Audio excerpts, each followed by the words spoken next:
दत्तात्रेयाय नमः, दत्तात्रेयाय नमः, दत्तात्रेयाय नमः। दुनिया चलती रहती है, जीव भी चलते रहते हैं। दुनिया में जीव भी एक योनि से दूसरी योनि में जाते हैं। विविध योनियों में उनका जन्म होता है, यात्रा चलती रहती है। उनकी यात्रा चलती रहती है, सभी जीवों की यात्रा चलती रहती है। अधिशीलन के संबंध में कुछ बताया था। आत्मरूप अधिष्ठान पर इस जगत का चलते रहना ही अधिशीलन है। जगत चलता रहता है और उस जगत में जीव भी चलते रहते हैं, यात्रा करते रहते हैं। सभी जीव मुसाफिर है, सफर करते हैं, इसलिए सभी जीव मुसाफिर है।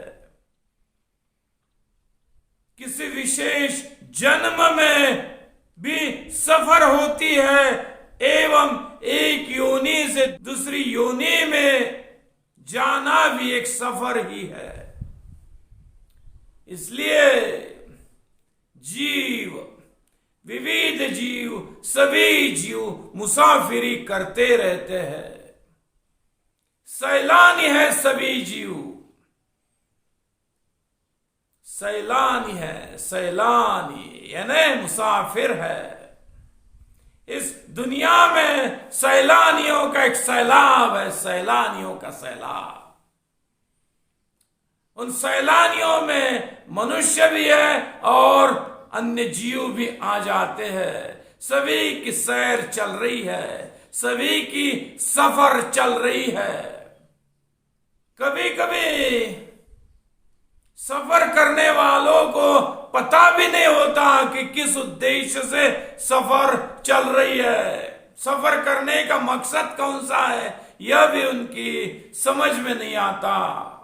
कई जीव ऐसे होते हैं, सफर तो चलती रहती है लेकिन सफर का मकसद उनके दिमाग में नहीं होता। लेकिन यह मनुष्य योनि ऐसी है कि हर एक आदमी को अपनी सफर का मकसद मालूम होना ही चाहिए। मालूम होता ही ऐसी बात नहीं है, लेकिन मालूम होना चाहिए। अपनी जीवन यात्रा का उद्देश्य मालूम होना चाहिए। मालूम होता ही ऐसी बात नहीं होती, लेकिन मालूम होना चाहिए। उस व्यक्ति के कल्याण के लिए वह आवश्यक होता है।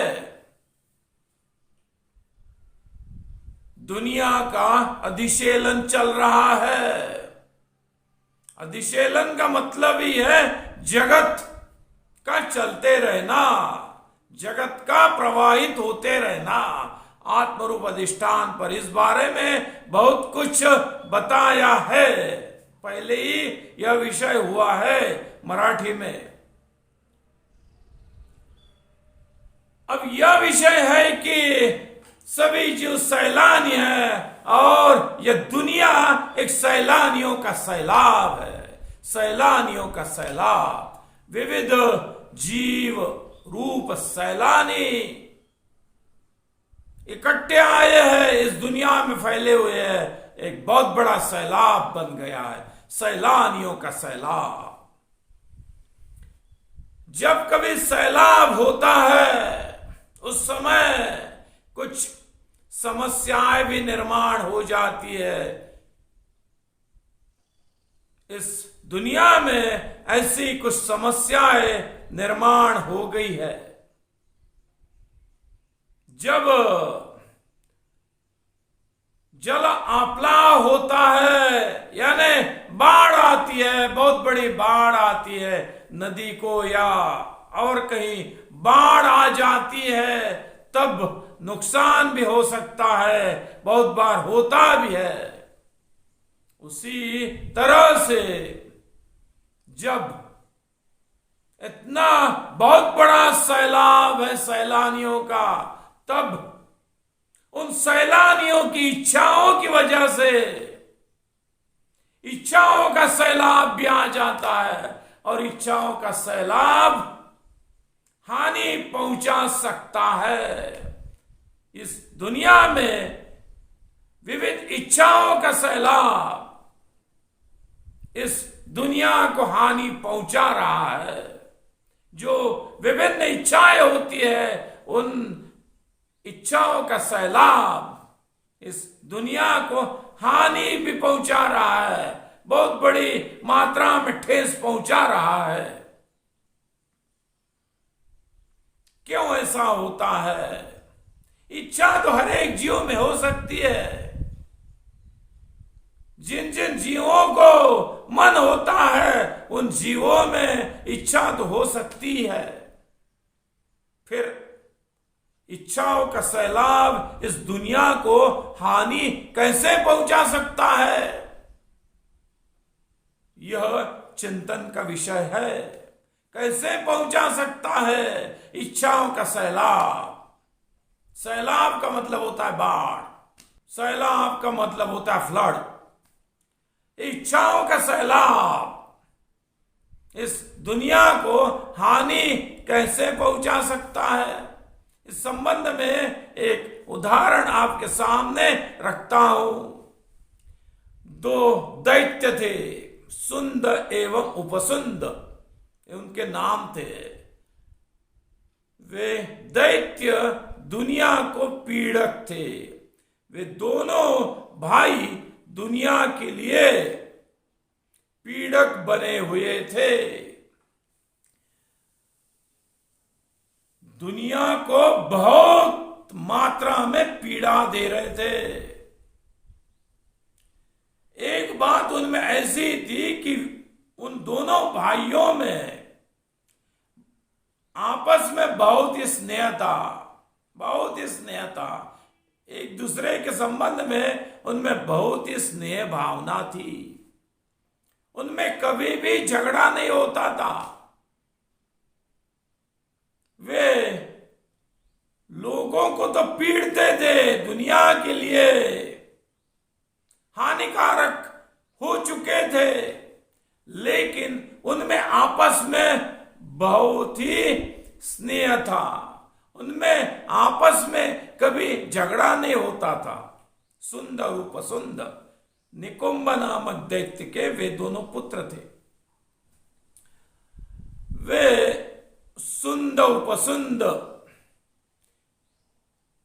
इस रीति से रहते थे, बहुत ही प्रेम आपस में, दुनिया को पीड़ते रहते थे, दुनिया को छलते रहते थे, लेकिन आपस में उनका एक मत था।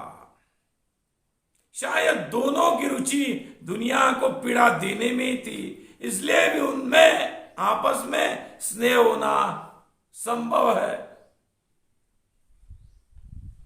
एक जैसा मत जब होता है तब आपस में स्नेह हो जाता है।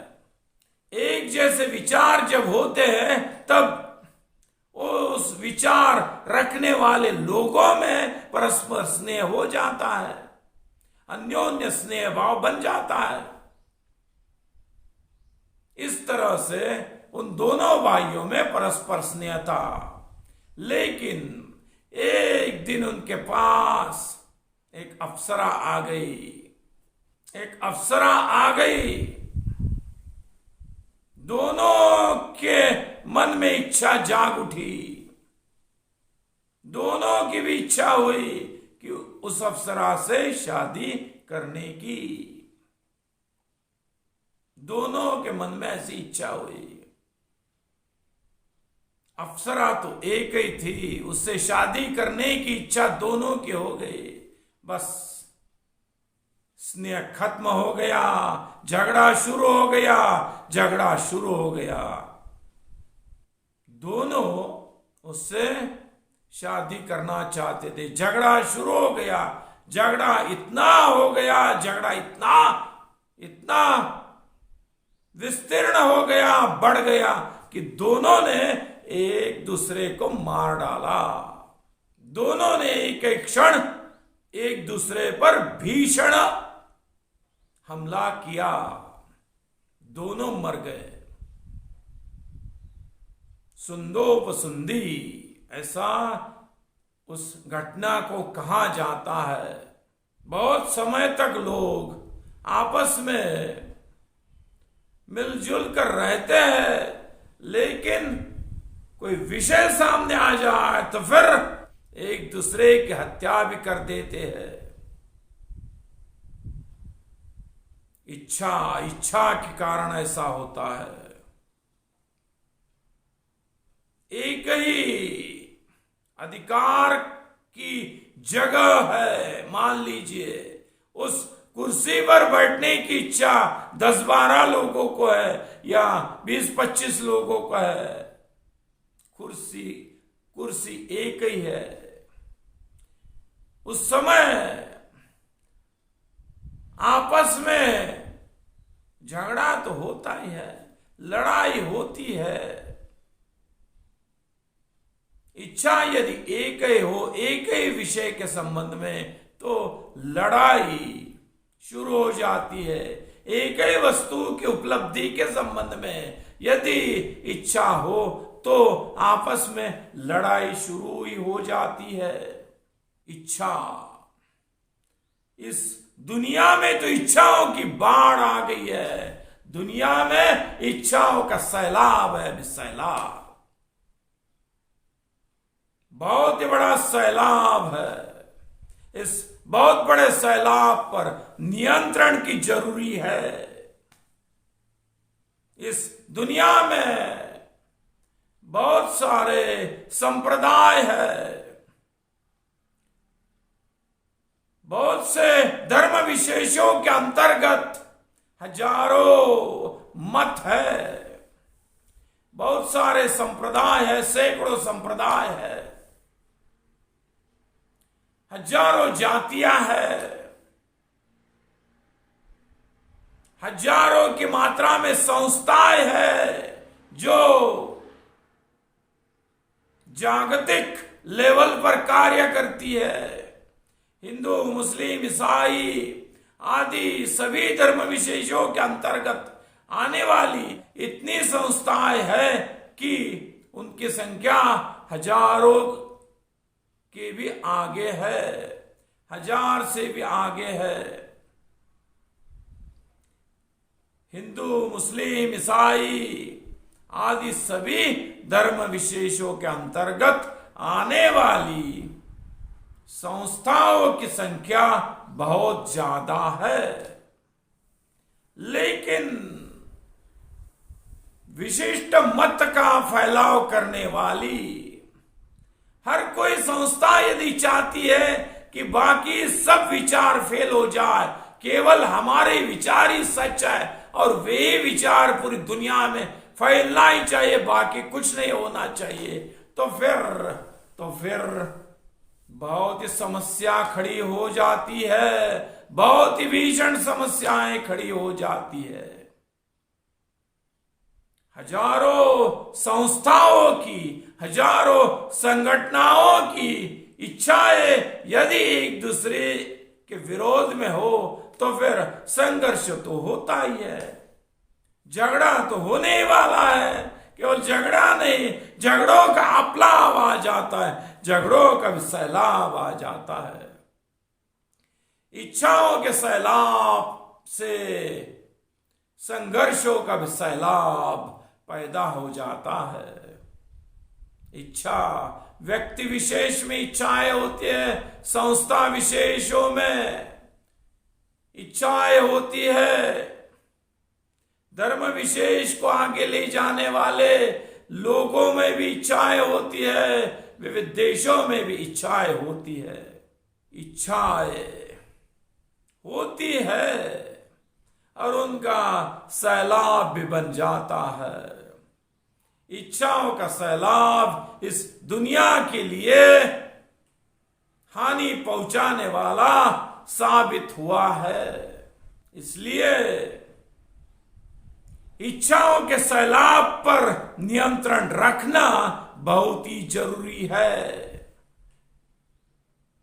लोगों को लगता है इच्छा है हमारी, हमारी इच्छा है, हम कुछ भी करेंगे, पर इच्छाओं का जब आपस में संघर्ष पैदा हो जाता है तब मालूम हो जाता है कि इस दुनिया में आगे चलना कितनी चुनौती है। संघर्ष की जरूरत ही नहीं है, झगड़ों की जरूरत ही नहीं है। इच्छाओं के सैलाब पर यदि नियंत्रण रखा जाए तो आपस में टकराने की कुछ जरूरत ही नहीं है। यदि इच्छाओं के सैलाब पर नियंत्रण रखा गया तो टकराव नहीं होगा। हर एक आदमी ने, हर एक संस्था ने अपनी इच्छाओं पर नियंत्रण रखना बहुत ही जरूरी है, अन्यथा टकराव तो होगा ही, लड़ाई होगी ही, फिर झगड़ा तो होगा ही, क्योंकि सभी की इच्छा है। हमारा ही सच होने के कारण केवल हमारा ही इस विश्व में फैले, दूसरे सब झूठे हैं, हमने जो कहा है वही सच है। ऐसी हर एक संस्था विशेष की इच्छा होती है, पर उससे क्या होगा? केवल लड़ाई झगड़े की नौबत आती है। इसलिए इच्छाओं के सैलाब पर नियंत्रण रखना बहुत बड़ी चीज है। पूरा पूरा विचार होना चाहिए।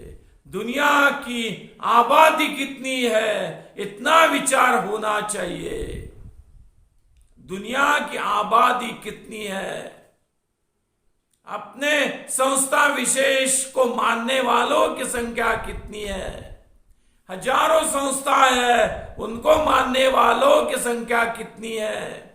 जो लोग किसी भी संस्था से संबद्ध नहीं है, ऐसे लोगों की संख्या कितनी है। सबका विचार करके दुराग्रह को छोड़ देना चाहिए। दुराग्रह को छोड़ देना चाहिए। सभी संस्थाओं ने इकट्ठा आना चाहिए और सभी विश्व के लिए एक ही सद्धर्म है। हम सब लोग, सभी धर्म विशेष, सभी संप्रदाय, सभी संस्थाएं उसी धर्म विशेष के अंग रूप है। ऐसा यदि मान लिया जाता है तो फिर आनंद का सैलाब फैल जाएगा और उसमें सबका उद्धार हो जाएगा। दिव्य आनंद, परम आनंद का सैलाब फैल जाएगा। दिव्य आनंद का सैलाब शाश्वत समुद्र में एक रूप हो जाएगा। इसलिए इच्छाओं के सैलाब पर नियंत्रण रखने की बहुत ही जरूरी है। यदि दुनिया के हित की इच्छा यदि आपके मन में हो, केवल खुद के हित की, केवल स्वार्थ की इच्छा यदि होती है तो फिर इस दुनिया में क्या होगा? खतरों का सैलाब होगा, संघर्षों का सैलाब होगा, अनिष्टों का सैलाब होगा, अनिष्ट घटनाओं का सैलाब होगा। यदि इच्छाओं के सैलाब पर नियंत्रण हो तो सभी अनिष्ट सैलाब इस दुनिया में नहीं होंगे, केवल परमानंद का सैलाब होगा। इसलिए इच्छाओं के सैलाब पर नियंत्रण रखना सबके लिए जरूरी है, जरूरी है। दत्त दत्त दत्त।